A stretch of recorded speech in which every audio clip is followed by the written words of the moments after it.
Strength. Clear है?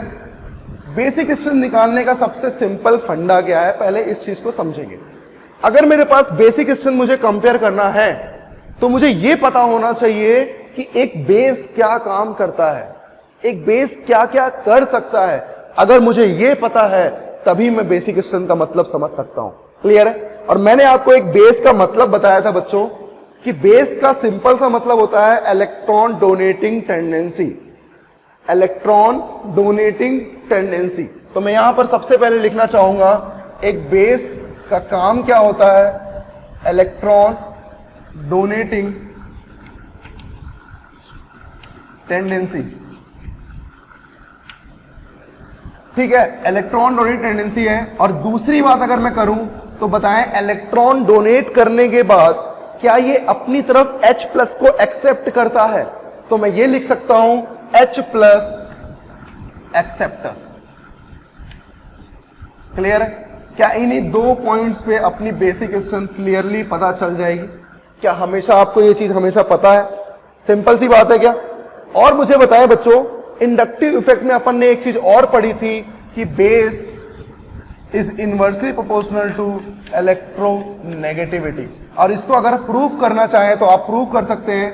अगर मेरे पास यहां पर NH3 है और यहां मेरे पास H2O है, तो मुझे बताएं अगर ये N अपना लोन पेयर किसी H प्लस को देता है तो बताएं यहां पर क्या बनेगा, NH4 प्लस बनेगा।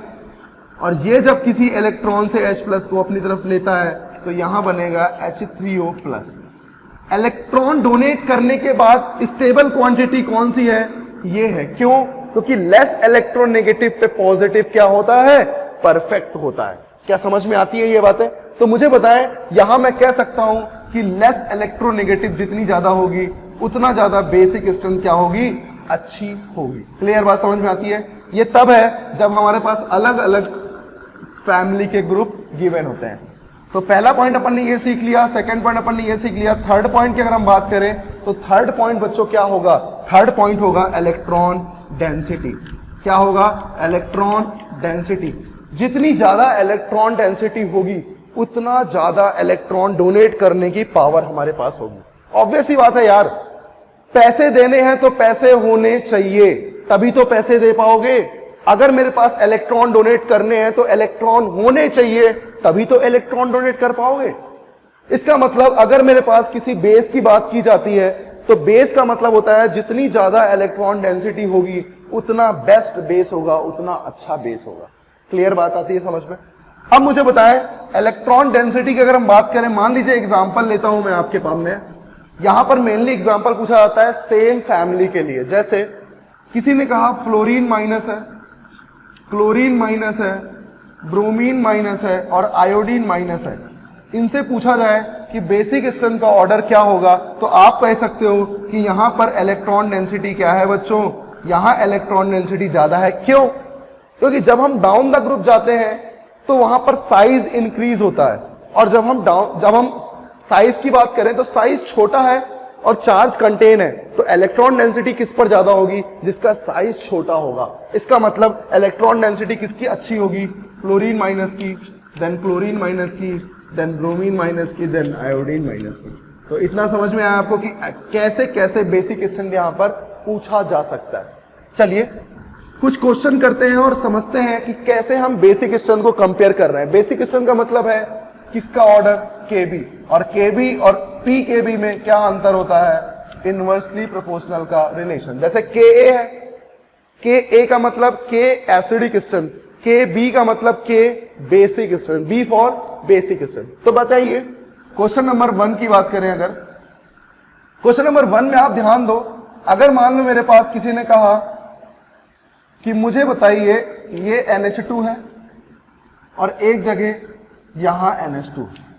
अब आप मेसोमेरिक को समझे बच्चों, क्योंकि तभी समझ में आएगा कि केबी का ऑर्डर कैसे निकालेंगे। ये 1 है और ये 2 है। किसी ने कहा कि सर बेसिक स्ट्रेंथ का ऑर्डर बताएं इनमें, तो आप कैसे सोचोगे, पहले उस चीज को समझो। सोचने का तरीका क्या होता है उस चीज को समझना है बच्चों। तभी हम बेसिक स्ट्रेंथ को कंपेयर कर सकते हैं। जैसे हमने एसिडिक स्ट्रेंथ को कंपेयर किया था तो हमने क्या सोचा था, कैसी थीम बनाई थी, क्या थीम बनाई थी, H प्लस को डोनेट करने की टेंडेंसी, H प्लस को रिमूव करने की टेंडेंसी। मुझे बताओ H प्लस जितनी जल्दी रिमूव होगा ये डिपेंड किस पे कर रहा था, उस पर लगने वाले नेगेटिव पे। जितना ज्यादा स्टेबल नेगेटिव होगा वो खुद कहेगा भाई H प्लस जल्दी तू निकल जा। लेकिन अगर बेस की बात करें तो बेस का सिंपल सा मतलब क्या हुआ बच्चों, बेस का सिंपल सा मतलब हुआ इलेक्ट्रॉन डोनेटिंग टेंडेंसी और इलेक्ट्रॉन डेंसिटी।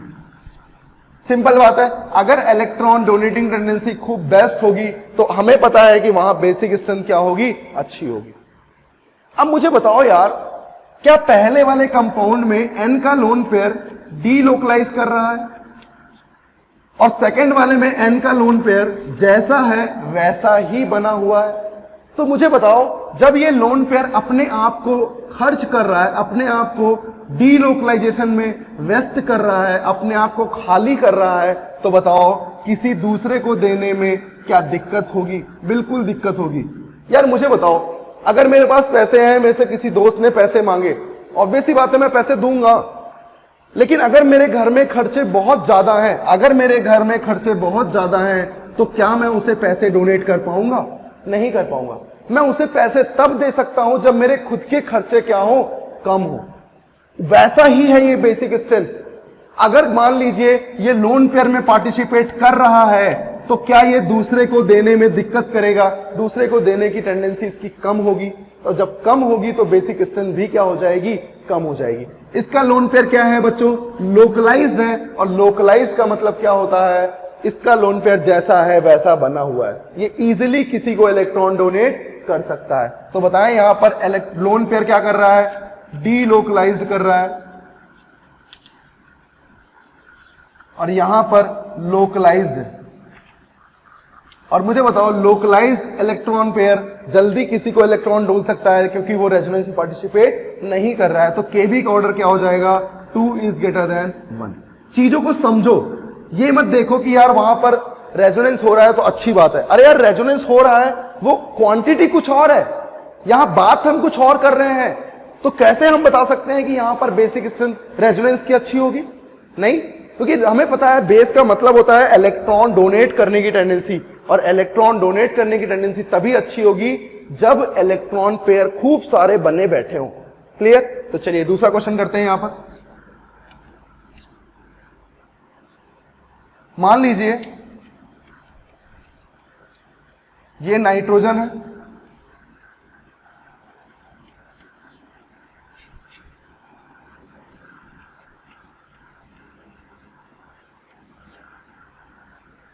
आपको मैंने एक चीज हमेशा बता रखी है, basic strength is inversely proportional to electronegativity. मतलब क्या हुआ बच्चों, जैसे मान लीजिए मेरे पास यहां पर अगर मुझे R सिंगल बॉन्ड NH2 दिया जाए, R डबल बॉन्ड NH दिया जाए, या R ट्रिपल बॉन्ड N दिया जाए, मुझे अगर पूछा जाए कि बेसिक स्ट्रेंथ का ऑर्डर क्या होगा, तो मैं कैसे सोचूंगा? क्या मुझे पता है N का लोन पेयर यहां भी है, N का लोन पेयर यहां भी है, और N का लोन पेयर यहां भी है, और तीनों के तीनों N के लोन पेयर क्या है, लोकलाइज्ड है। अब कहीं पर इलेक्ट्रॉन पेयर लोकलाइज्ड है और कहीं डीलोकलाइज्ड है, क्या ऐसा केस है? नहीं, सब जगह क्या है, लोकलाइज्ड है, सब जगह बैठे हुए हैं। मान लीजिए 3 दोस्त हैं, तीनों दोस्तों के पास पैसे हैं, कहीं खर्च नहीं हो रहे हैं, लेकिन अगर एक ज्यादा कंजूस होगा तो वो पैसे नहीं देगा, एक दिलदार होगा तो वो पैसे दे देगा। अब दिलदार और पैसे देने का मतलब क्या हुआ, ध्यान देना। अगर मेरे पास इलेक्ट्रोनेगेटिविटी ज्यादा होती है तो बेसिक स्ट्रेंथ कम हो जाएगी, अगर इलेक्ट्रोनेगेटिविटी कम होती है तो बेसिक स्ट्रेंथ ज्यादा हो जाएगी। तो मुझे बताओ, क्या मैं सिंपल बता सकता हूं कि यहां पर ऑर्डर आएगा 1 2 3, क्योंकि ये है sp3, ये है sp2 और ये है sp, और इलेक्ट्रोनेगेटिविटी का जो ऑर्डर होता है बच्चों, इलेक्ट्रोनेगेटिविटी का ऑर्डर होता है sp, sp2 और sp3। क्या क्लियर बात समझ में आती है?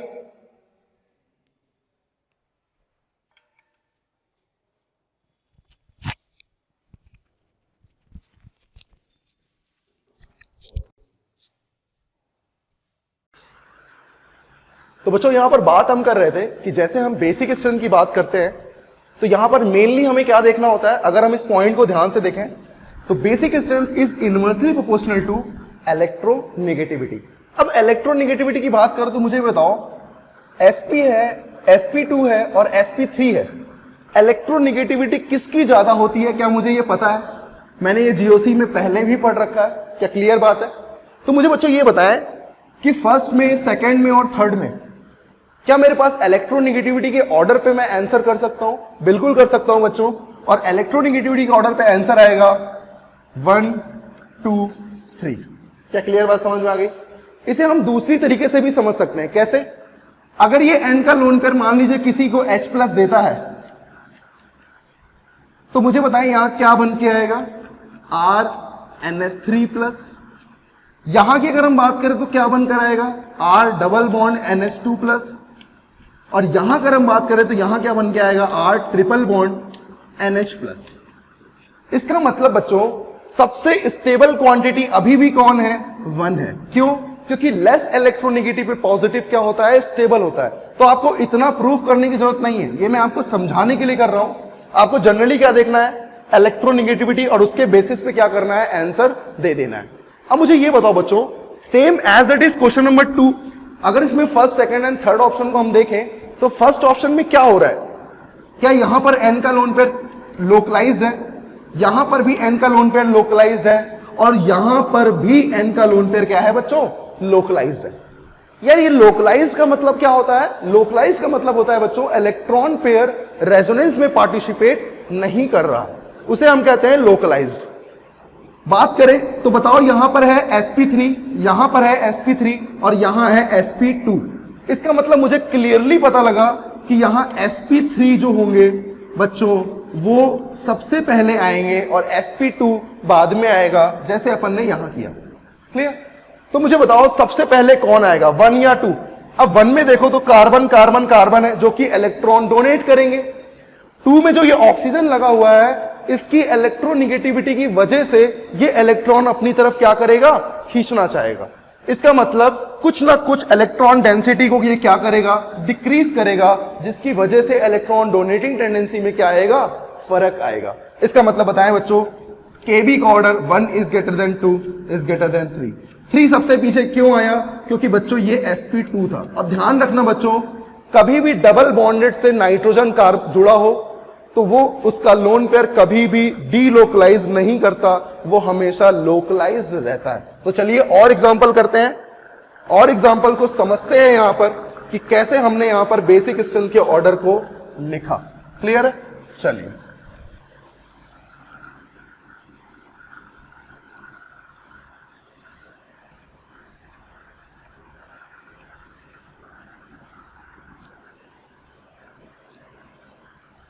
तो इस तरीके से हमें पता लगा कि बेसिक स्ट्रेंथ में जो मेन पॉइंट्स थे वो अपन ने देख लिए। मेन पॉइंट्स के थ्रू जो क्वेश्चन पूछे जाते हैं वो भी अपन ने देख लिया।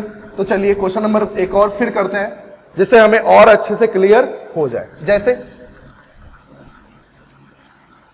मान लीजिए यहां पर एक ये ग्रुप है, दूसरा ये ग्रुप है, और तीसरा, बहुत अच्छा क्वेश्चन है बच्चों ये, आपको बताना है ऑर्डर ऑफ KB। क्या बताना है आपको? Order of KB। और ध्यान रखें काफी अच्छा क्वेश्चन है ये, इसे सोचें। पहले चीजों को हमेशा ऑब्जर्व करना सीखें कि चीजें यहां पर क्या डिफरेंशिएट कर रही हैं, क्या पूछी जा रही हैं। इन अब चीजों को अगर आप डिफरेंशिएट कर सकते हैं तब आप बेसिक स्ट्रेंथ निकालने में क्या होंगे?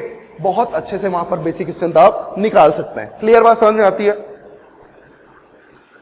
मुझे बताओ, अगर मैं यहां पर बेसिक स्ट्रेंथ की बात करूं तो सबसे पहला पॉइंट आप क्या देखोगे? मैं आपको तरीका बता रहा हूं, आप उस तरीके को बहुत ध्यान दें। सबसे पहला तरीका होता है आप हमेशा नाइट्रोजन के लोन पेयर को ऑब्जर्व करें, क्या वो डीलोकलाइज्ड है या लोकलाइज्ड है। मतलब क्या वो रेजोनेंस कर रहा है या रेजोनेंस नहीं कर रहा है। अगर वो रेजोनेंस नहीं कर रहा है, इसका मतलब वो किसी को भी इलेक्ट्रॉन देने में क्या होगा? सक्षम होगा, वो किसी को भी इजीली इलेक्ट्रॉन डोनेट कर सकता है। लेकिन बच्चों, अगर कहीं इलेक्ट्रॉन पेयर डीलोकलाइज कर रहे हैं, मतलब रेजोनेंस में पार्टिसिपेट कर रहे हैं, तो वो किसी और को देने में क्या होंगे, अच्छे नहीं होंगे। इसका मतलब उनकी बेसिक स्ट्रेंथ क्या हो जाएगी, कम हो जाएगी। तो हमें ये अगर ध्यान रखना है कि बेसिक स्ट्रेंथ के लिए एन का लोन पेयर क्या होना चाहिए, लोकलाइज्ड होना चाहिए। अगर डीलोकलाइज्ड है तो उसकी बेसिक स्ट्रेंथ क्या हो जाएगी, कंपैरेटिवली कम हो जाएगी। तो मुझे बताएं बच्चों, अगर मैं यहां पर देखूं तो यहां पर कोई कॉन्जुगेशन नहीं है क्योंकि अल्टरनेट चीजें नहीं है। क्या आपको दिख रहा है? इसका मतलब यहां पर क्या है, लोकलाइज्ड है, कोई रेजोनेंस नहीं है। यहां क्या है बच्चों, रेजोनेंस पार्टिसिपेट कर रहा है, इसका मतलब यहां क्या है, डीलोकलाइज्ड है। और यहां पर मैंने आपको बताया कभी भी sp2 से कनेक्टेड कार्बन लगा हो नाइट्रोजन, तो वो हमेशा क्या करता है, लोकलाइज्ड होता है, उसका रेजोनेंस में पार्टिसिपेट नहीं होता है। ऐसा क्यों होता है बच्चों? क्योंकि लोन पेयर इसके प्लेन के परपेंडिकुलर होता है, क्योंकि पाई इलेक्ट्रॉन्स उसके प्लेन में होते हैं, और पाई इलेक्ट्रॉन्स और लोन पेयर में क्या होता है, रिपल्शन होता है। उस रिपल्शन को कम करने के लिए ये लोन पेयर इसके प्लेन के परपेंडिकुलर होता है, प्लेन में नहीं होता।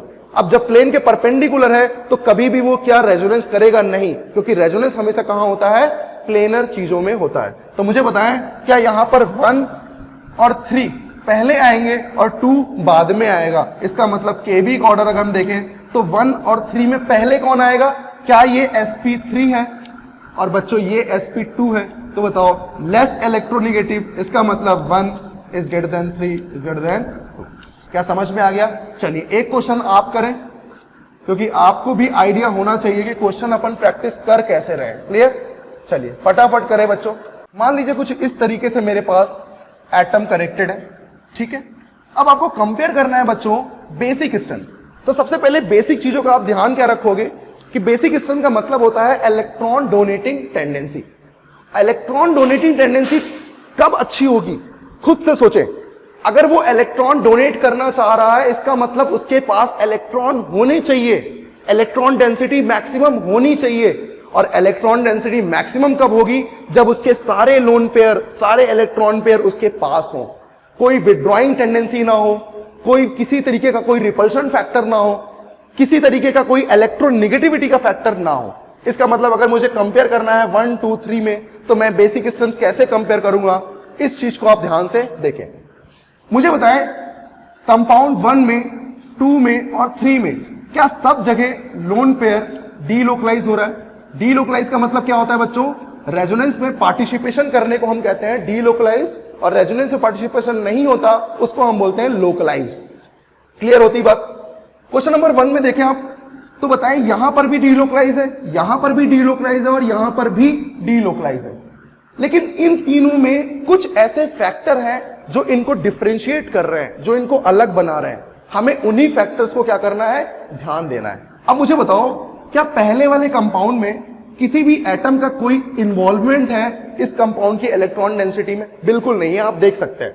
लेकिन अगर बात करूं मैं क्वेश्चन नंबर 2 में, ऑप्शन 2 में भी देखें, तो ऑप्शन 2 में जो ये मैथिल ग्रुप लगा हुआ है, क्या इसकी पोजीशन पैरा पोजीशन है?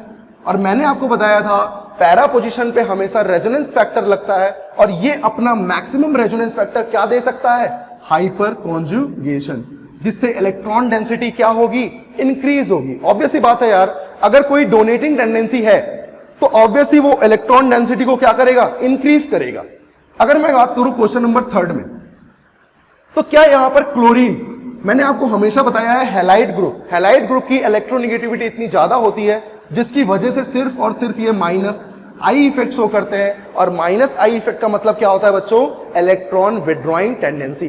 तो मुझे बताएं, ओवरऑल इलेक्ट्रॉन डेंसिटी नाइट्रोजन के पास मैक्सिमम किस में होगी, जिसमें डोनेटिंग टेंडेंसी सबसे ज्यादा होगी। इसका मतलब मैं लिख सकता हूं option number 2 is more basic than option number 1 and then option number 3। तो इस तरीके से बेसिक स्ट्रेंथ निकालने का तरीका आपको पता होना चाहिए। कभी भी आपको हिट एंड ट्रायल मेथड नहीं करना है, क्योंकि बहुत बच्चे क्या करते हैं, क्वेश्चंस में ऑप्शन को पहले देखते हैं, क्वेश्चन बाद में देखते हैं, और यहीं पर वहीं गलती वो शुरू करते हैं। गलती की स्टार्टिंग वहीं से होती है। पहले आप चीजों को समझो, उनके की पॉइंट्स को समझो। अगर आप उनके की पॉइंट्स को अच्छे से समझते हो तभी आप उन्हें ऑब्जर्व कर पाओगे, तभी आप उन्हें वहां पर रख पाओगे। क्लियर है? तो चलिए एक और क्वेश्चन करते हैं, और उस और क्वेश्चन से अपन कॉन्सेप्ट को और अच्छे से क्लियर करते हैं।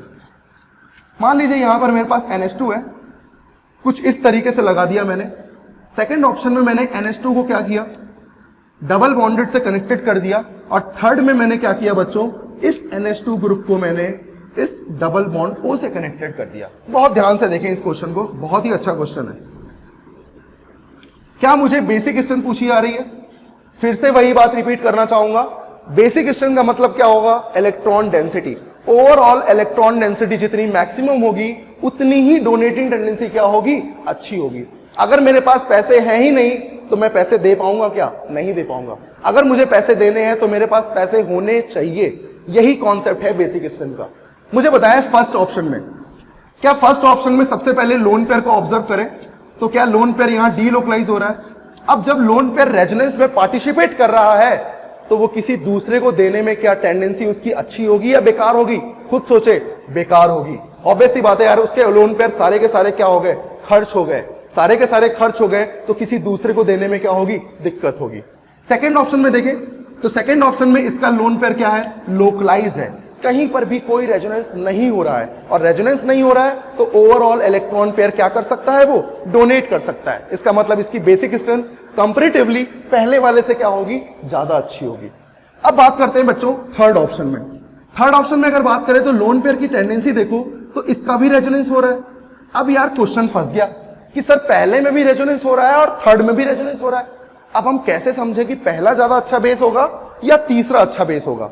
तो बच्चों अगर आप ध्यान से देखो तो लोन पेयर को रेजोनेंस के थ्रू विथड्रॉइंग टेंडेंसी कौन शो कर रहा है? C double bond C. और यहां कौन कर रहा है? सी डबल बॉन्ड ओ।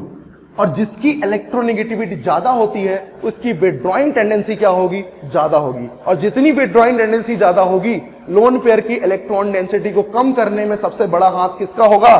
सी डबल बॉन्ड ओ का होगा। इसका मतलब मैं क्लियरली लिख सकता हूं केबी का ऑर्डर कि सर सबसे अच्छा बेस होगा सेकंड। वन और थर्ड में सी डबल बॉन्ड ओ ज्यादा विथड्रॉइंग टेंडेंसी शो करेगा, सी डबल बॉन्ड सी कम विथड्रॉइंग टेंडेंसी शो करेगा ड्यू टू इलेक्ट्रोनेगेटिविटी इफेक्ट। तो बताओ यहां पर 2 के बाद क्या आएगा? 1, और 1 के बाद क्या आएगा बच्चों? 3। तो इस तरीके से हमने यहां पर बेसिक स्ट्रेंथ को बहुत अच्छे से सीख लिया। ठीक है, तो नोट कर ले इसे। अपन और अच्छे अच्छे क्वेश्चंस करते हैं यहां पर। चलिए एक लास्ट क्वेश्चन और करते हैं यहां पर, और उस लास्ट क्वेश्चन को कर कर अपन इस टॉपिक को यहीं पर खत्म करते हैं। मान लीजिए एक मेरे पास ऐसा ही कुछ फैक्टर है। लेट सपोज मैंने ग्रुप लिया और यहां पर मैंने NO2 ग्रुप लगा दिया बच्चों। इसी तरीके से मैंने फिर से ही एक ग्रुप लिया और यहां मैंने क्या लगा दिया? मैथिल ग्रुप लगा दिया। इसी तरीके से मैंने एक और एग्जांपल लिया और यहां पर बच्चों मैंने क्या किया? मैथिल ग्रुप मैंने ऑर्थो पे भी लगा दिया और पैरा पे भी लगा दिया। अब आप ध्यान दो, इन तीनों फैक्टर को ध्यान दो। तो मुझे बताओ ओवरऑल अपने दिमाग में क्या चलना चाहिए? अपने दिमाग में सिंपल सी एक बात रहनी चाहिए कि मुझे इलेक्ट्रॉन पेयर डोनेट करने हैं। अगर मुझे इलेक्ट्रॉन पेयर डोनेट करने हैं तो इलेक्ट्रॉन पेयर की टेंडेंसी, इलेक्ट्रॉन पेयर की डेंसिटी मेरे पास बहुत अच्छी होनी चाहिए। अब बताओ जो ये ग्रुप्स लगे हुए हैं इनका क्या फैक्टर लगेगा? क्या मुझे यही ऑब्जर्व करना है? क्यों? क्योंकि लोन पेयर तो तीनों के तीनों में क्या है बच्चों? डीलोकलाइज है। इसका मतलब ये फैक्टर तीनों में क्या होगा? इक्वल होगा। समझ में आती है बात? तो बताओ जो क्वालिटी मेरे पास ग्रुप्स चेंज करने पे हो रही है, इसका मतलब आंसर कौन डिपेंड करेगा? किस पे डिपेंड करेगा आंसर? लगे हुए ग्रुप्स पे डिपेंड करेगा। बताओ मुझे फर्स्ट ऑप्शन में ये NO2 ग्रुप पैरा पोजीशन पे है, क्या ये -M शो करेगा? बहुत अच्छे से सीख सकते हैं अपन यहाँ पर। मैथिल ग्रुप हाइपर कॉन्जुगेशन करेगा और यहां पर हाइपर कॉन्जुगेशन और इंडक्टिव दोनों लगेगा बच्चों। क्यों? क्योंकि कभी भी मेटा ग्रुप पे रेजोनेंस फैक्टर नहीं लगता है। रेजोनेंस फैक्टर हमेशा कहां लगता है? ऑर्थो और पैरा पे। अब मुझे बताओ कंपेयर करने पे सबसे ज्यादा इलेक्ट्रॉन डेंसिटी कौन बढ़ा रहा है? क्या मैं कह सकता हूं थर्ड सबसे ज्यादा इलेक्ट्रॉन डेंसिटी बढ़ा रहा है? Then second and then first. This is your KB. KB मतलब बेसिक स्ट्रेंथ। अगर आपसे कोई पीके भी पूछे तो आपको पता है पीके का मतलब क्या होता है? पीके आदमी होता है उल्टा। इसका मतलब ऑर्डर को क्या करना है? जस्ट रिवर्स कर देना है। तो चलो बहुत अच्छे से अपन ने बेसिक स्ट्रेंथ सीखा, इसी तरीके से अपन आगे भी करते रहेंगे। ठीक है बच्चों, तो चलो बढ़िया से सीखो, बढ़िया से प्रैक्टिस करो। डीपी और बेसिक स्ट्रेंथ को बहुत अच्छे से समझा था कि कैसे हम बेसिक स्ट्रेंथ को यहां पर फाइंड कर रहे हैं, कैसे हम बेसिक स्ट्रेंथ के थ्रू किसी भी बेसिक स्ट्रेंथ का ऑर्डर निकाल रहे हैं, केबी का ऑर्डर निकाल रहे हैं, पीकेबी का ऑर्डर निकाल रहे हैं। तो चलो एक क्वेश्चन करते हैं फटाक से, और मुझे बताओ कि यहां पर केबी का ऑर्डर क्या होगा। जैसे OH माइनस है और SH माइनस है। अगर मैं आपसे KB का ऑर्डर पूछूं, इसका मतलब बेसिक स्ट्रेंथ पूछूं, तो मुझे बताओ बेसिक स्ट्रेंथ किसकी ज्यादा अच्छी होगी? बताओ। क्या एक चीज हमने ये सीखी थी कि जब चीजें सेम फैमिली की होती हैं, जब सेम फैमिली के ग्रुप होते हैं जैसे ऑक्सीजन और सल्फर, जब चीजें सेम फैमिली की होती हैं बच्चों, तो वहां हम इलेक्ट्रॉन डेंसिटी की बात करते हैं। और इलेक्ट्रॉन डेंसिटी बच्चों, मुझे बताओ जितना छोटा एटम होगा उतनी ज्यादा इलेक्ट्रॉन डेंसिटी होगी। क्लियर बात है? अब मुझे बताओ कौन किसकी इलेक्ट्रॉन डेंसिटी बेस्ट है? तो मैं कह सकता हूं अगर ये 1 है, अगर ये 2 है, तो मेरे पास 1 इज ग्रेटर देन 2 आएगा। क्लियर बात समझ में आती है क्या? अब इसी चीज से एक कॉन्सेप्ट को बनाते हैं यार, एक कॉन्सेप्ट को बनाते हैं, उस चीज को सीखना। मान लो बच्चों मैंने आपसे यहीं पर इस OH माइनस की जगह मेरा क्वेश्चन होता वाटर है और H2S है और मुझे निकालना होता Ka, एसिडिक स्ट्रेंथ निकालना होता। तो सबसे पहले मैं क्या करता, इसका कॉन्जुगेट बेस बनाता। क्या बनाता? Conjugate base. और वो क्या बनता? OH minus.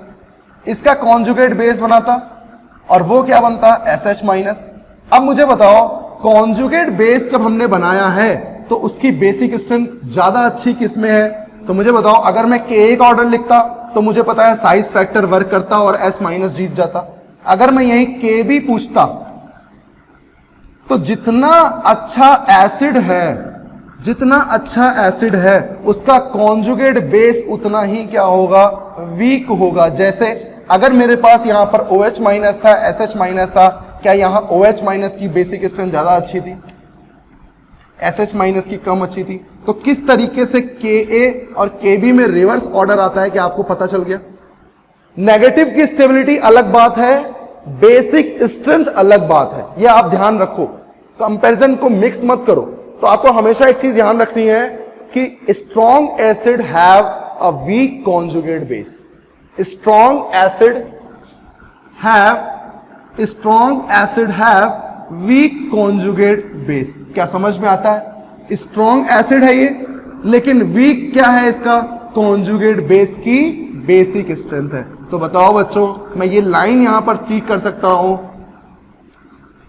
कि वीक एसिड हैव, या वीक या स्ट्रॉन्ग पहले लिख देते हैं, स्ट्रॉन्ग एसिड हैव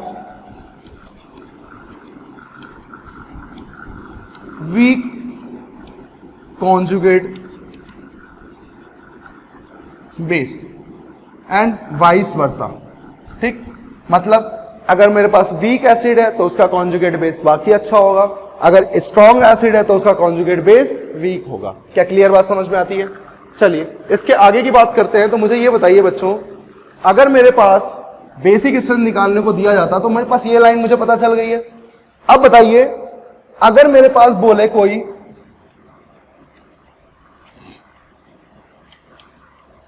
मान लीजिए ये NH2 है,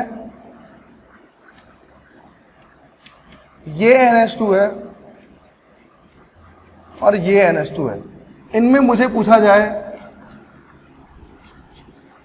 पूछा जाए कि यहां पर Kb का ऑर्डर बताएं। तो Kb का ऑर्डर बताने का मतलब क्या हुआ बच्चों? Basic strength. और बेस का मतलब क्या होता है? इलेक्ट्रॉन पेयर डोनेट करने की टेंडेंसी। इलेक्ट्रॉन पेयर डोनेट करने की टेंडेंसी किसमें ज्यादा अच्छी होगी? जिसके पास ओवरऑल इलेक्ट्रॉन डेंसिटी क्या होगी? अच्छी होगी। सारी बात अपन कर चुके हैं। तो मुझे बताओ 1 और 2 में दोनों में लोन पेयर क्या है? डीलोकलाइज है, और दोनों में लोन पेयर डीलोकलाइज है बच्चों। तो मुझे बताओ इलेक्ट्रॉन डेंसिटी कम किसमें है? फर्स्ट वाले में या सेकंड वाले में? क्या फर्स्ट वाला रेजोनेंस डबल बॉन्ड O के साथ कर रहा है?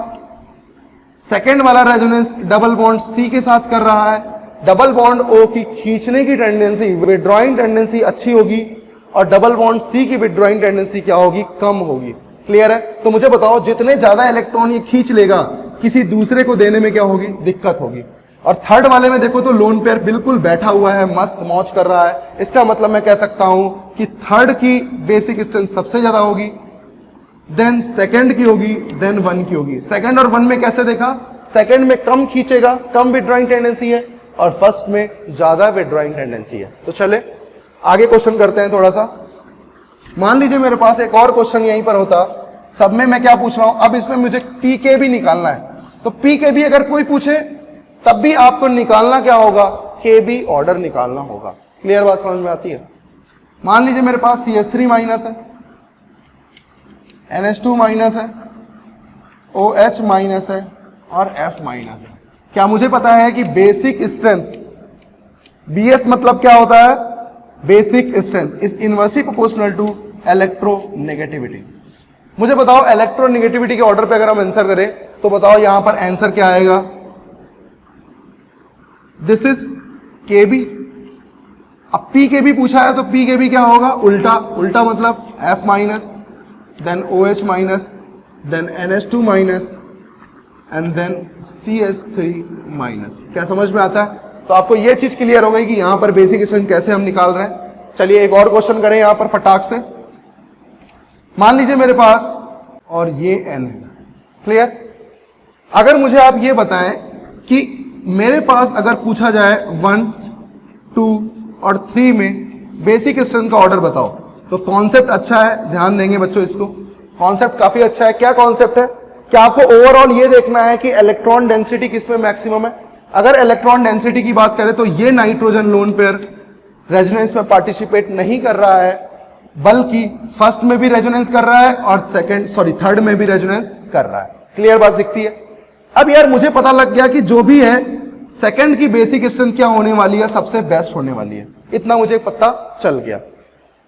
थर्ड और 1 की बात करें तो थर्ड में क्या है, बेसिक स्ट्रेंथ डीलोकलाइज कितना हो रहा है, 2 के साथ हो रहा है, यहां पर भी डीलोकलाइज 2 के साथ हो रहा है। लेकिन बच्चों अगर कहीं लीनियर कॉन्जुगेशन होता है और कहीं क्रॉस कॉन्जुगेशन होता है तो लीनियर कॉन्जुगेशन ज्यादा इफेक्टिव होता है। ध्यान रखिएगा, लीनियर कॉन्जुगेशन मोर इफेक्ट, लिख देता हूं मैं यहां पर, नोट कर लीजिए, linear conjugation is more effective than cross conjugation. Clear बात समझ में आती है। लीनियर कॉन्जुगेशन हमेशा क्रॉस कॉन्जुगेशन से क्या होगा, ज्यादा अच्छा होगा। क्लियर, नोट कर लें इसे। तो मुझे बताएं यहां पर 2 के बाद 1 में कम रेजोनेंस है और थर्ड में ज्यादा रेजोनेंस है, तो कम रेजोनेंस है तो किसी को देने में इजीली कोई दिक्कत नहीं होगी। तो मुझे बताएं 2 के बाद क्या आएगा, 1 और 1 के बाद क्या आएगा, 3। क्लियर बात समझ में आती है। चलिए आगे क्वेश्चन करते हैं। अब मैं आपको कुछ कॉन्सेप्ट बताने वाला हूं और वो कॉन्सेप्ट बहुत इंपॉर्टेंट है। जैसे अपन ने, आपको ध्यान होगा, अपन ने पढ़ा था एसिडिक स्ट्रेंथ में ऑर्थो इफेक्ट पढ़ा था, उसी तरीके से अपन यहां पर भी पढ़ने वाले हैं क्या, बेसिक स्ट्रेंथ से रिलेटेड बातें पढ़ने वाले हैं। अब हम जो दूसरा टॉपिक पढ़ने वाले हैं बच्चों वो बहुत इंपॉर्टेंट है, and this is SIP and SIR। इन दोनों कॉन्सेप्ट को सीखो और ये दोनों कॉन्सेप्ट अपने आप में बहुत इंपॉर्टेंट कॉन्सेप्ट है बच्चों, अपने आप में बहुत इंपॉर्टेंट कॉन्सेप्ट है। इनको आप समझोगे नहीं तो नहीं सीख पाओगे। अब पहले मैं इनका फुल फॉर्म बताता हूं और इनके फुल फॉर्म के थ्रू ही तुम समझ पाओगे कि एक्चुअल में यहां क्या हो रहा है। क्लियर बात समझ में आती है। चलिए जैसे मान लीजिए SIP। SIP का मतलब क्या होता है, S denotes for steric, I for inhibition and P for protonation. क्या मतलब हुआ इसका, चीजें समझोगे ना तो बहुत इजीली समझ में आ जाएंगी। स्टेरिक का मतलब क्या हुआ, बल्की ग्रुप। स्टेरिक का मतलब क्या हुआ, बल्की ग्रुप। इनहिबिशन का मतलब क्या हुआ, स्टॉप। इनहिबिशन का मतलब क्या होता है, स्टॉप करना या स्टॉप होना, ठीक। और प्रोटोनेशन का मतलब क्या हुआ, लोन पेयर डोनेटिंग टेंडेंसी या H player accepting tendency. Lone pair donating और H प्लस एक्सेप्टिंग। क्लियर, इन चीजों को समझो क्या मतलब है। यार एक चीज मुझे ये बताओ, मतलब ये हुआ कि स्टेरिक की वजह से किस चीज में स्टॉप हो रहा है, इलेक्ट्रॉन पेयर डोनेशन या लोन पेयर डोनेशन। यार मुझे ये बताओ, क्या बेसिक स्ट्रेंथ की सबसे मेन बात यही होती है कि उसका लोन पेयर डोनेट होना चाहिए, उसका लोन पेयर किसी भी तरीके से डोनेट करने की टेंडेंसी अच्छी होनी चाहिए। अब किसी ने कहा कि सर यहां तो मैंने बात पूरी पूरी उल्टी कर दी। कैसे?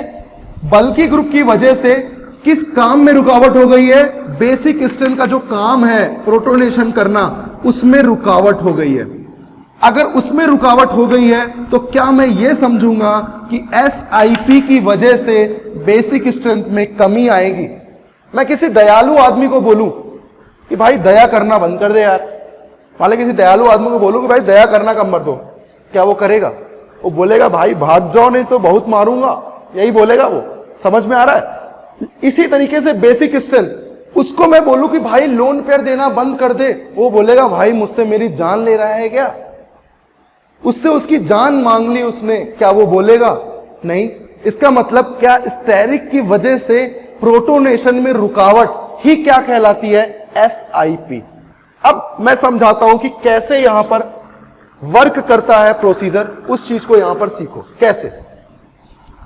मान लीजिए मेरे पास यहां पर एक बेंजीन रिंग है और इससे मैंने NH2 ग्रुप लगा दिया। ध्यान दीजिएगा बच्चों, इसी तरीके से मेरे पास यहां पर बेंजीन रिंग है और यहां मैंने अब लगा दिया ऑर्थो पोजीशन पे मैथिल ग्रुप। क्यों? क्योंकि आपको पता है रिपल्शन फैक्टर हमेशा कहां आएगा? ऑर्थो पोजीशन पे। कहां आएगा हमेशा बच्चों? Ortho position. ऑर्थो पोजीशन पे हमेशा क्या आएगा? रिपल्शन फैक्टर आएगा। रिपल्शन फैक्टर की वजह से ही कुछ काम होने वाला है। अगर मान लीजिए मुझे अपने आप से सोचना होता तो मैं क्या सोचता कि यार इसमें भी N का लोन पेयर डीलोकलाइज है, इसमें भी N का लोन पेयर डीलोकलाइज है। ये मैथिल ग्रुप क्या कर रहा है? इलेक्ट्रॉन डोनेट करने की टेंडेंसी शो कर रहा है। ये NH2 ग्रुप क्या कर रहा है? यहां पर कोई ग्रुप नहीं लगा, इसका मतलब इलेक्ट्रॉन डेंसिटी ओवरऑल बढ़ेगी और ये बेसिक स्ट्रेंथ क्या हो जाएगी? ज्यादा हो जाएगी। अगर मैं 1 और 2 रखूं तो 1 की बेसिक स्ट्रेंथ कम होगी और 2 की ज्यादा होगी। अपन सोचते कुछ इसी तरीके से, और यहीं पर ये क्या हो जाता है? गोल बटा सन्नाटा, गलत हो जाता बच्चों। इसी चीज को समझने के लिए अपन ने ये टॉपिक लिया है, क्योंकि इससे क्वेश्चन पूछ चुका है बच्चों। हमेशा ध्यान रखो, इससे क्वेश्चन वो पूछ चुका है, तो इन चीजों को आपको हमेशा क्या करना है? अपने माइंड में रखना है। तो ये यहां पर कॉन्सेप्ट क्या हो जाता है? गलत हो जाता है। अब क्यों गलत होता है समझिएगा उस चीज को। यहां पर क्या होता है बच्चों, आपको मैंने एक चीज बताई थी कि अगर NH3 प्लस बन जाए तो ये बल्कि ग्रुप होता है। अगर ये NH2 है तो ये स्मॉल ग्रुप है। पक्की बात है। स्मॉल ग्रुप के साथ बल्कि लगा है तो कोई रिपल्शन फैक्टर नहीं है। लेकिन सोचो अगर ये अपना बेसिक स्ट्रेंथ का काम कर दे। बेसिक स्ट्रेंथ का काम का मतलब क्या हुआ? अपना लोन पेयर किसी H+ को डोनेट कर दे, तो क्या जो क्वांटिटी बनने वाली है वो क्या बनने वाली है बच्चों? वो बनने वाली है NH3+ और यहां पर मैथिल ग्रुप। अब सोचो कि यहां पर दिक्कत क्या हुई।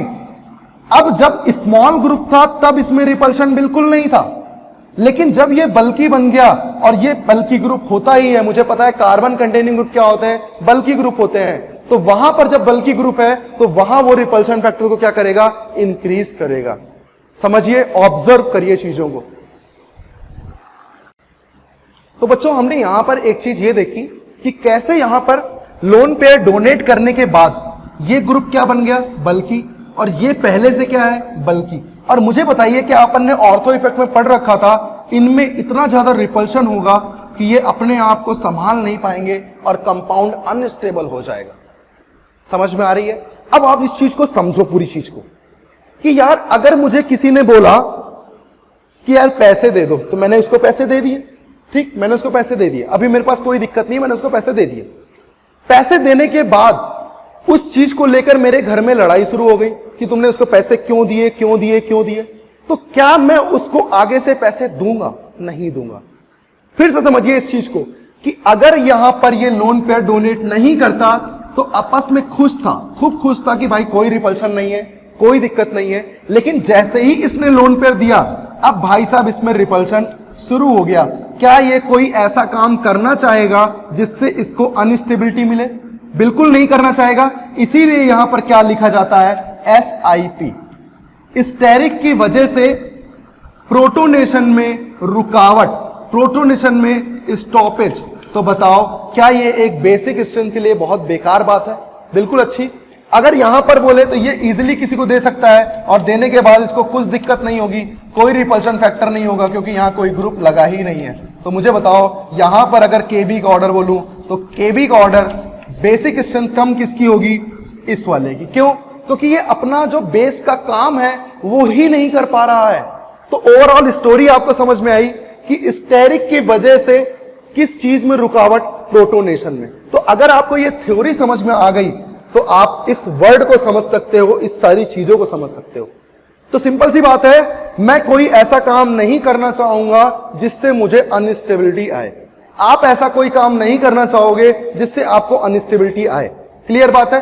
तो बताओ ये अपना मेन काम ही नहीं करना चाह रहा है। क्लियर बात समझ में आ रही है? बढ़िया, समझ में आ रहा है सब कुछ? तो चलो नोट कर लो इसे, SiP। क्लियर? चलिए अब मैं आपको बताता हूं SIR इफेक्ट क्या होता है। इसी से मिलता जुलता है लेकिन यहां पर चीजें कुछ डिफरेंस होती हैं। दोनों को समझ के फिर अपन खूब सारे एग्जाम्पल यहां पर करने वाले हैं। क्या मतलब होता है समझिए। इसके फुल फॉर्म की बात करें तो S for steric, I for inhibition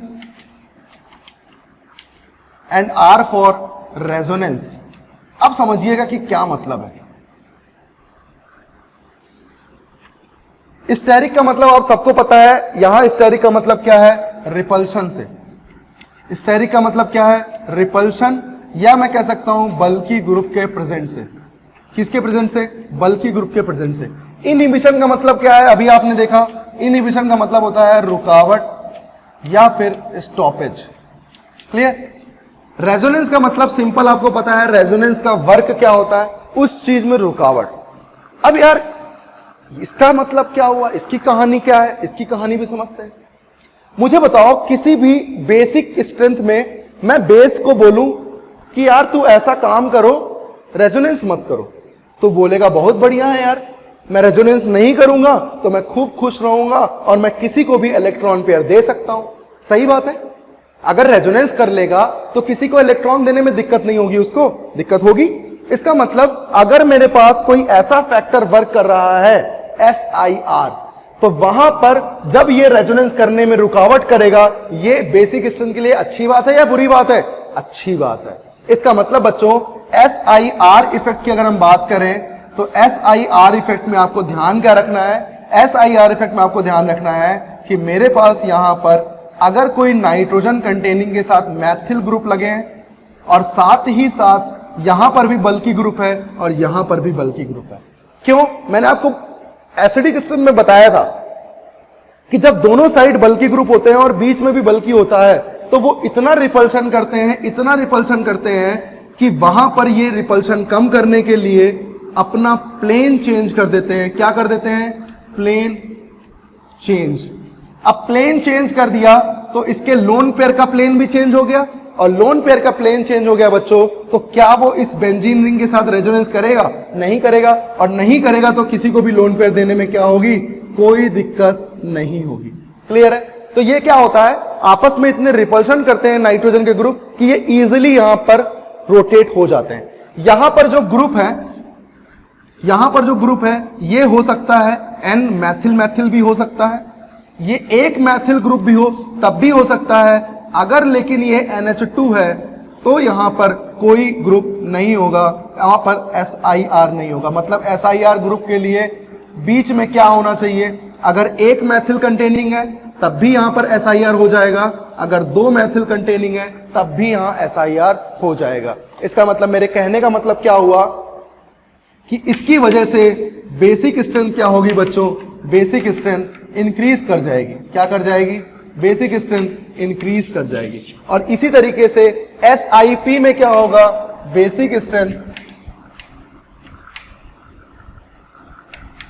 decrease कर जाएगी। तो आपको समझ में आया? इसीलिए मैं आपको कह रहा हूं कि क्वेश्चन प्रैक्टिस जब अपन करेंगे तो अपने को नहीं समझ में आता कि कब SIP लग रहा है और कब SIR लग रहा है। तो अगर दोनों चीजों को अपन समझ के सीखे तो मेरे ख्याल से सबसे परफेक्ट सीख सकते हैं।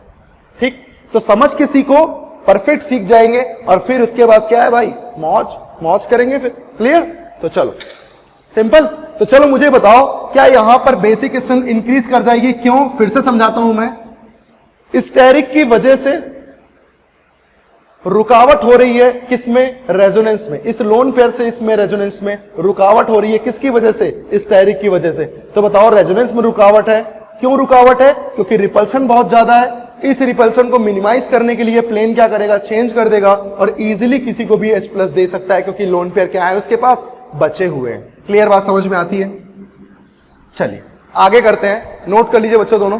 अब मैं इससे रिलेटेड आपको क्वेश्चन कराता हूं और उस क्वेश्चन करने पर आप बहुत अच्छे से सीख जाओगे कि अगर मेरे पास कहीं पर भी SIP आता है तो SIP की वजह से क्या होगा? प्रोटोनेशन में रुकावट। इसका मतलब बेसिक स्ट्रेंथ के लिए बहुत बेकार बात है, बेसिक स्ट्रेंथ सबसे कम हो जाएगी। इसका मतलब कहीं पर भी अगर SIP लग रहा है तो उसकी बेसिक स्ट्रेंथ बहुत ज्यादा कम हो जाती है। क्यों? क्योंकि वो इलेक्ट्रॉन पेयर को डोनेट करना ही नहीं चाहेगा। अगर इलेक्ट्रॉन पेयर डोनेट कर दिया तो वो रिपल्शन की वजह से मर जाएगा। सिंपल। मान लीजिए क्वेश्चन मैं बोलूं आपको, मेरे पास है NH2 ग्रुप, यहां लगा दिया मैंने मैथिल ग्रुप, उसके बाद मैंने देखा NH2 ग्रुप है और अब मैंने कहां लगा दिया? मैथिल ग्रुप यहां लगा दिया। फिर मैंने देखा NH2 ग्रुप है और मैथिल ग्रुप मैंने कहां लगा दिया? यहां लगा दिया। अब नॉर्मल क्वेश्चन के थ्रू अगर सॉल्व करोगे तो गलती कर दोगे, लेकिन अगर सब कुछ सोच के करोगे तो गलती बिल्कुल नहीं करोगे और ऑर्डर निकाल लोगे किसका? बेसिक स्ट्रेंथ का। क्लियर है? तो चलिए कोशिश करिए, कोशिश करिए और सब कुछ आपके लिए पॉसिबल है अगर आप चाहते हैं तो। क्लियर? क्वेश्चन नंबर 2 मैं इधर लिख रहा हूं, उसे भी डिस्कस करेंगे। तो पहले क्वेश्चन नंबर 1 को आराम से कर लीजिए आप। चलिए ये तीनों क्वेश्चन आप करें यहां पर भी आपको K भी निकालना है बच्चों।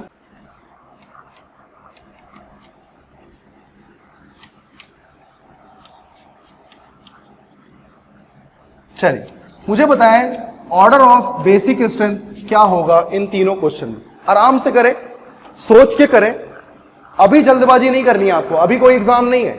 अगर आज आप सोच के करते हैं तो आपको एग्जाम में सोचने की जरूरत नहीं पड़ेगी, क्योंकि आपने सोचा, आपने बहुत अच्छे से इसको ऑब्जर्व किया है। तो जितना हो सके आप जब क्वेश्चन प्रैक्टिस करते हैं उस टाइम आपको ध्यान अच्छे से देना है बच्चों। ये गलती बहुत होती है, अपन जल्दबाजी बहुत करते हैं जब अपन सीखते हैं, और सीखने के टाइम जल्दबाजी नहीं करनी है। क्लियर है?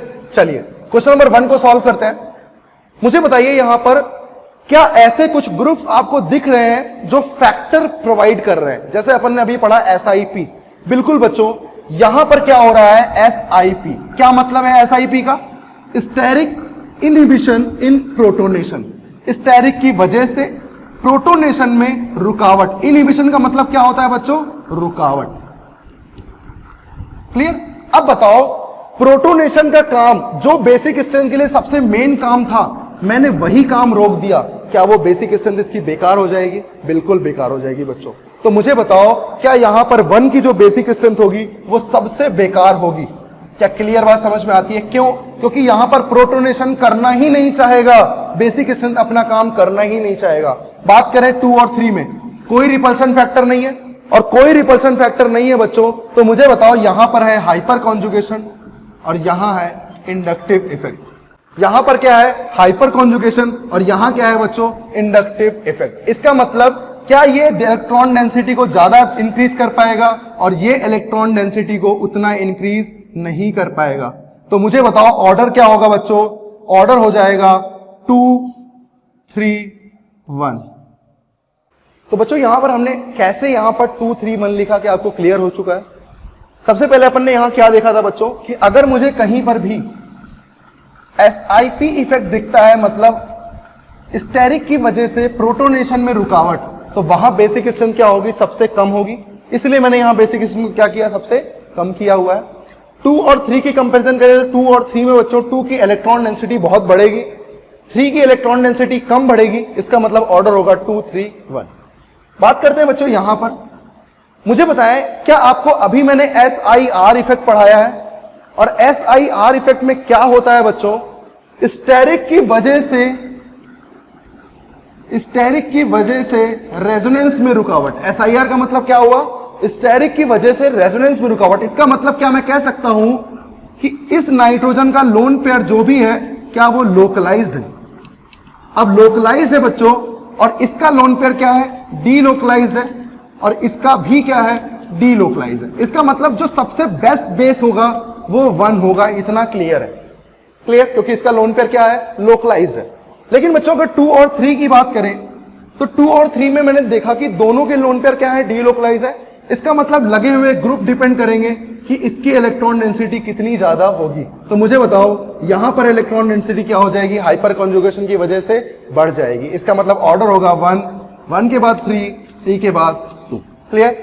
चलिए लास्ट क्वेश्चन ये करते हैं। यहां पर मुझे बताओ 1, 2, 3 में क्या मुझे पता है कि यहां पर अगर बल्कि ग्रुप है तो क्या यहां इफेक्ट आएगा SIR। इसका मतलब यहां रेजोनेंस में रुकावट होगी जो कि सबसे बेस्ट है।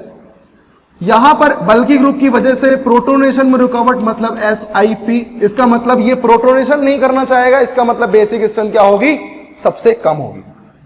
यहां बात करें तो कोई फैक्टर नहीं है, जैसा है लोन पेयर अपना डीलोकलाइज हो रहा है। इसका मतलब जो सबसे ज्यादा बेस हो, अच्छा बेस होगा, तो सबसे अच्छा बेस कौन होगा बच्चों, 1। क्यों, क्योंकि 1 में लोन पेयर क्या है, लोकलाइज्ड है। इसका मतलब 1 जो होगा सबसे बेस्ट होगा।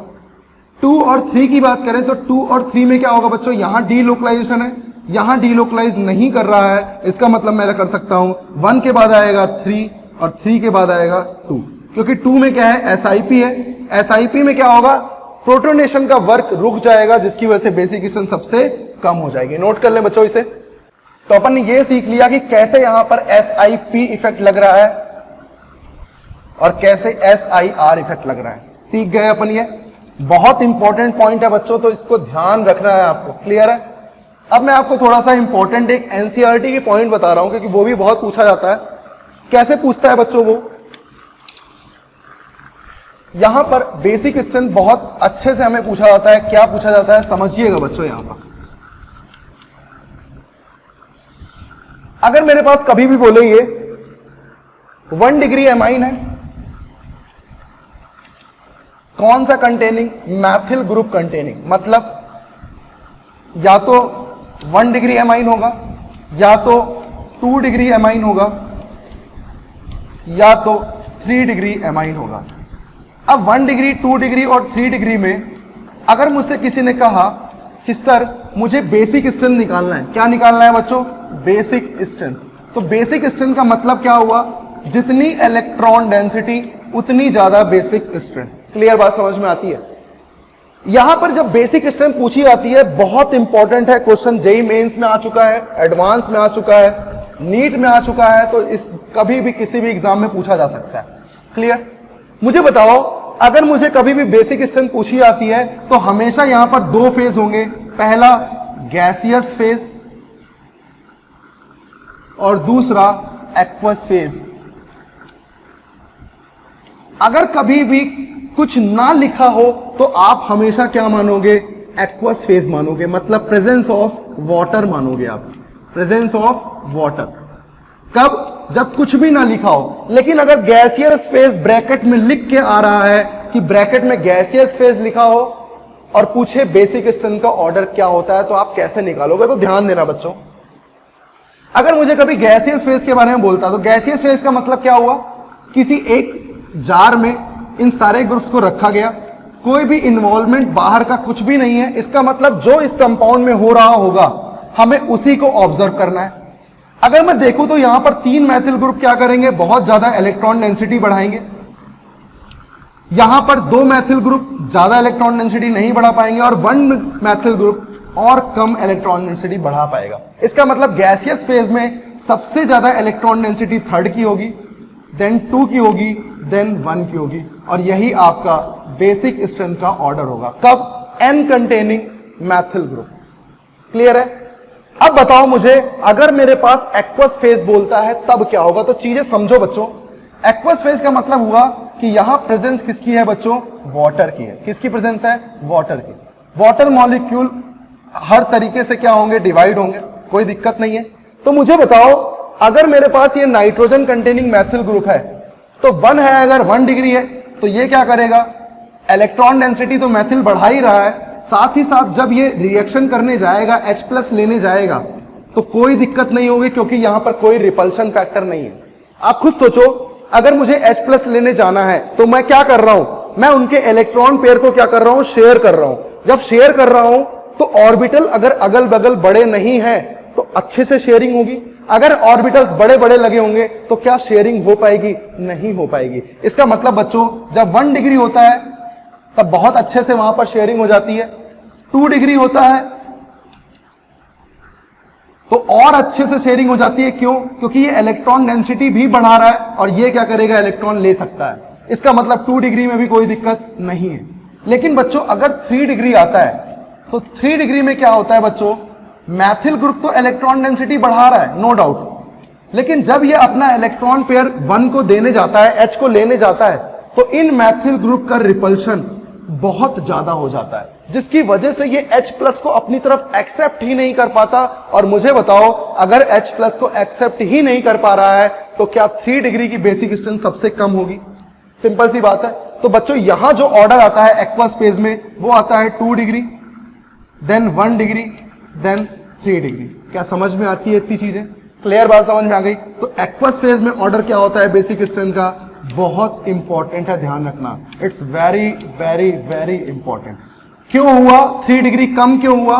क्योंकि यहां पर ये H+ को एक्सेप्ट नहीं कर पा रहा था, और एक बेसिक स्ट्रेंथ का काम होता है H+ को अपनी तरफ एब्स्ट्रैक्ट करना, एक्सेप्ट करना। क्लियर बात समझ में आती है? इसको नोट करें। फिर मैं एक और चीज बताता हूं, इसी से रिलेटेड है और वो भी पूछी गई है, एनसीईआरटी में बहुत इंपॉर्टेंट लिखा हुआ है ये, इसलिए इसको ध्यान रखें बच्चों। क्लियर?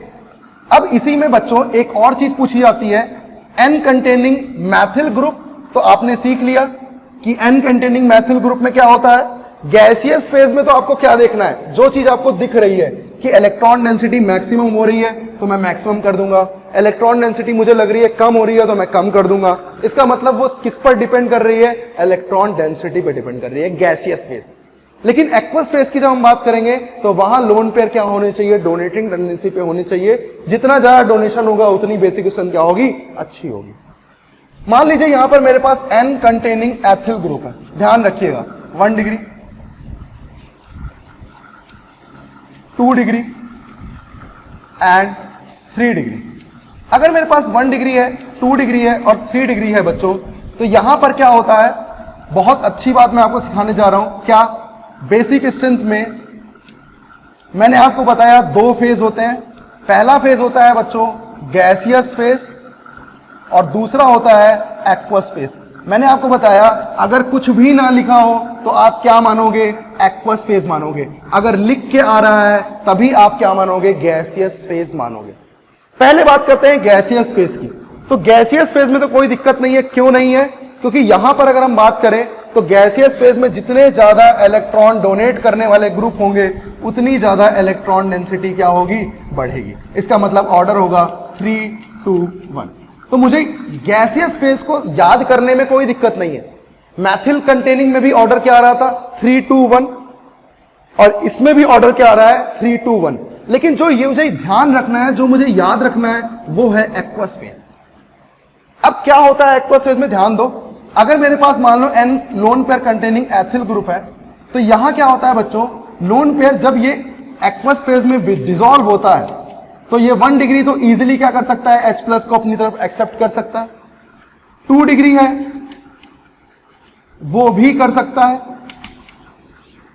और 3 डिग्री है वो भी थोड़ा बहुत इन्वॉल्वेशन करता है, थोड़ा बहुत इन्वॉल्वेशन वो भी करता है। बिकॉज ऑफ एथिल ग्रुप में अल्फा हाइड्रोजन की बात करें तो 2 होते हैं, और मैथिल में 3 होते हैं। इसकी वजह से रिपल्शन फैक्टर थोड़ा सा क्या होता है, कम होता है। अब यहां पर जो ओवरऑल फैक्टर आता है एक्सपेरिमेंट के बाद, वो आता है बच्चों 2 degree, then 3 degree, then 1 degree. क्या आपको याद करने में कोई दिक्कत होगी? मैं आपको याद करना सिखाता हूं कि एक्वस फेज में कैसे आप N कंटेनिंग मैथिल ग्रुप को देखोगे और N कंटेनिंग एथिल ग्रुप को देखोगे, कैसे एक्वस फेज में। अब आपको पता है एक्वस फेज में जो भी है, या तो मैथिल में क्या आ रहा था, आपको ध्यान है क्या? मैथिल में क्या आ रहा था, मैथिल में आ रहा था एक्वस फेज में 2, 1, 3। क्लियर है? इसका मतलब या तो आंसर आएगा 213, या तो आएगा 231, या यही आंसर आ सकते हैं, या तो आएगा 213 213, या आएगा 231, यही दोनों है। अगर कंफ्यूजन हो रहा है तो मुझे बताओ छोटी क्वांटिटी कौन है? 213, इसका मतलब बताओ छोटा कौन है, मैथिल या एथिल? मैथिल। बड़ा कौन है? 231, और यहां बड़ा कौन है? N containing ethyl. तो इस तरीके से हमें याद करने में बिल्कुल दिक्कत नहीं होगी बच्चों, और हम इजीली चीजों को समझ सकते हैं, इजीली चीजों को यहां पर सीख सकते हैं। तो ये दोनों पॉइंट आप बहुत ही अच्छे से याद रखना। ये दोनों पॉइंट इतने इंपॉर्टेंट हैं कि आप इन्हें बहुत अच्छे से याद रखें। नोट कर लें बच्चों दोनों पॉइंट। तो मुझे बताओ, क्या मुझे एक्वस फेज में कोई दिक्कत है? क्या मुझे गैसियस फेज में कोई दिक्कत है? क्या मुझे SIP SIR में कोई दिक्कत है? सब कुछ सही चल रहा है। इसका मतलब अभी अगर बेसिक स्ट्रेंथ की बात करें तो बहुत कुछ अपन यहां पर सीख चुके हैं। क्लियर बात समझ में आती है? जैसे मान लीजिए मेरे पास और अच्छे अच्छे क्वेश्चन आते हैं। क्वेश्चन एक बहुत अच्छा क्वेश्चन कराने वाला हूं मैं, ध्यान दीजिएगा। ये क्वेश्चन भी जेईई में पूछा गया है, बहुत बेसिक नॉलेज से पूछा गया है। ध्यान दीजिए क्या है। इसे बोलते हैं एनिलीन। क्या बोलते हैं? एनिलीन। इसे बोलते हैं बच्चों पिरिडीन। क्या बोलते हैं? सॉरी, इसको बोलते हैं पाइरोल, और इसे बोलते हैं पिरिडीन। ये नाम से बच्चों पूछे जाते हैं, इसलिए नाम आपको बहुत अच्छे से याद होने चाहिए। Aniline, pyrrole and pyridine. आपसे पूछा जाता है, इसमें जेईई एडवांस में पूछा गया था ये क्वेश्चन, और बहुत अच्छा क्वेश्चन है। कॉन्सेप्ट को ध्यान दीजिएगा, फिर अपन और अच्छे अच्छे कॉन्सेप्ट यहां पर सीखेंगे। कॉन्सेप्ट क्या बोलता है? एन का लोन पेयर अगर डीलोकलाइज है तो बेसिक स्ट्रेंथ कम हो जाएगी। अगर एन का लोन पेयर लोकलाइज्ड है, और लोकलाइज्ड कहां है बच्चों? पिरिडीन में। इसका मतलब 1 2 3 में जो सबसे अच्छी बेसिक स्ट्रेंथ होगी वो पक्की बात है 3 की होगी। अब मुझे देखना क्या है? मुझे 1 और 2 देखना है, जो कि बहुत अच्छे से समझिए। यहां पर मुझे बताओ, अगर 1 में इलेक्ट्रॉन पेयर के देखा जाए तो क्या आप यही सोचोगे कि यार इसका भी रेजोनेंस हो रहा है, और यहां पर सोचोगे कि यार यहां पर नाइट्रोजन है, इसका भी रेजोनेंस हो रहा है। लेकिन आप कभी यह नहीं सोच सकते कि यार रेजोनेंस एक साइड हो रहा है और रेजोनेंस दोनों साइड हो रहा है, तो दोनों साइड हो रहा है तो ज्यादा होगा, एक साइड होगा तो कम होगा। ऐसा नहीं सोचना है बच्चों, ऐसा नहीं सोचना है। क्लियर? तो मुझे ये बताओ, अगर मेरे पास कभी भी बेसिक स्ट्रेंथ पूछी जाए इन दोनों में, तो बेसिक स्ट्रेंथ का एक फंडा ये भी था H+ को एक्सेप्ट करना। तो सोचिए, जब ये H+ एक्सेप्ट करेगा, एक्सेप्ट करने के बाद क्वांटिटी क्या बन जाएगी बच्चों? क्वांटिटी बन जाएगी NH3+। क्या समझ में आता है? यहां क्या बन जाएगा बच्चों? H+ लेने के बाद यहां बन जाएगा बच्चों NHH+। अब आप बहुत ध्यान से देखो, अब चीजें समझने लायक है। ये पहले एरोमेटिक था, अभी भी एरोमेटिक है। समझ में आता है? इसका मतलब कोई दिक्कत नहीं, H+ इसने ले लिया, सब सही है। यहां पर 2 2 4 2 6 अभी एरोमेटिक है, लेकिन क्या अब रेजोनेंस होगा? क्योंकि रेजोनेंस क्यों नहीं होगा? क्योंकि नाइट्रोजन मैक्सिमम 4 बॉन्ड बनाता है, 5 बॉन्ड नहीं बना सकता। इसका मतलब यहां रेजोनेंस नहीं है, और रेजोनेंस नहीं है, क्या ये कंपाउंड नॉन एरोमेटिक बन गया? मैं आपसे बोलूं, आप बहुत अमीर हो, आप गरीब होना चाहोगे क्या? नहीं। आप अपने आप को अनस्टेबल करना चाहोगे क्या? नहीं। आप अपने पढ़ाई को खत्म करना चाहोगे क्या? नहीं। ऐसा कोई काम नहीं करोगे जिससे आपको अनस्टेबिलिटी मिले। क्या ये ऐसा कोई काम करना चाहेगा जिससे वो एरोमेटिक से नॉन एरोमेटिक हो जाए? नहीं करना चाहेगा। इसका मतलब यहां पर H+ एक्सेप्ट नहीं करना चाहेगा। इसका मतलब बच्चों, पाइरोल की जो बेसिक स्ट्रेंथ है वो सबसे कम होगी।